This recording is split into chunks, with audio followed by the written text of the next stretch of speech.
میں آپ نے کہا اردو میں ہے آپ، انگلش میں ہے یو، یو میں ہے بدتمیزی، اردو سے رشتہ ختم تو مذہب ختم.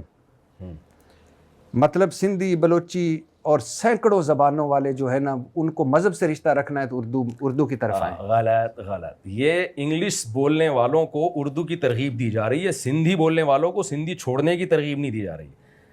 اس کا حاصل یہ ہے کہ آپ اپنی لوکل زبان سے رشتہ رکھیں جو مسلمانوں کی زبان ہے، چاہے وہ سندھی ہو چاہے وہ پشتو ہو. مسلمانوں کی تو عربی ہے.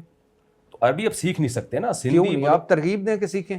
یہ ہم نے اسی بیان میں ترغیب دی ہے. اسی بیان میں نے کہا ہے کہ اصل تو یہ کہ سب عربی سیکھیں، وہ اگر مشکل ہے تو اپنی مدر لینگویج نہ چھوڑیں. آپ نے سویپنگ سٹیٹمنٹ دی، اردو سے رشتہ ختم تو مذہب سے ختم. یہ باہر ملک میں لوگوں کے لیے جو اردو بولتے ہیں وہ اگر اردو سے رشتہ چھوڑ دیں گے تو پھر انگریز ہیں، کیوں نہیں؟ علماء سے رشتہ ختم ہوگا. کیوں نہیں سر؟ آپ اگر کوئی، میں نے ابھی کینیڈا میں اور امریکہ میں بیان کیا ہے، وہ شاید ریکارڈنگ میں مل جائے، جس میں کہہ رہا ہوں آپ پنجابی ہیں تو پنجابی سے رشتہ قائم رکھیں، سندھی ہیں تو سندھی سے رشتہ قائم رکھیں، لوکل زبان کو نہ چھوڑیں.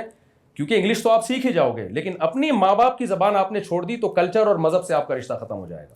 تو اس میں سندھی زبان چھوڑنے کا یا پنجابی یا پشتو چھوڑنے کی کہیں ترغیب نہیں ہے. اردو بمقابلہ انگلش چل رہی ہے، اس میں اردو بمقابلہ سندھی اور پنجابی نہیں چل رہی ہے. آپ کیوں نہیں چاہتے کہ ہمارے مذہب میں انگلش جو سیکھنے والے اسکالر ہیں وہ بھی آئیں، وہ انگلش میں قرآن بتائیں، انگلش میں رسول اللہ جب ہوتا جب میں کہتا اردو سیکھیں انگلش نہ سیکھیں، یہ جب ہوتا.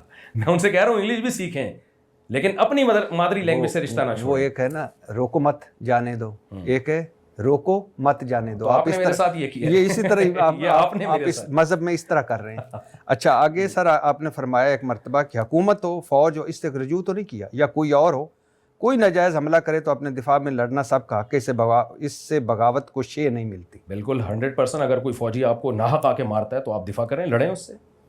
لیکن اس سے ایک ہے بغاوت، ہاں اسٹیٹ کے خلاف بغاوت کرنا، یہ حرام اور ناجائز ہے. ایک ہے پرسنلی آپ کو آ کے کوئی ظلم زیادتی کر رہا ہے اپنے دفاع میں لڑنا، یہ بالکل جائز ہے. اگر ابھی یہاں کوئی فوجی آ کے ہم پہ فائرنگ کرنا شروع کر دے تو ہم جان بچانے کے لیے اس پہ فائر نہیں ماریں گے کیا؟ لیکن اس سے آپ کو نہیں پتا کہ کچھ اور بھی شے مل جائے گی کہ اٹھ کے میں سمجھ جاؤں کہ جی یہ تو میرے اتنے بیانات بغاوت کے حرام اور ناجائز ہونے پر ہیں کہ اگر کوئی میرے اس بیان کو بغاوت کے جواز پہ لے کے جا رہا ہے تو غلط کر رہا ہے. ٹھیک.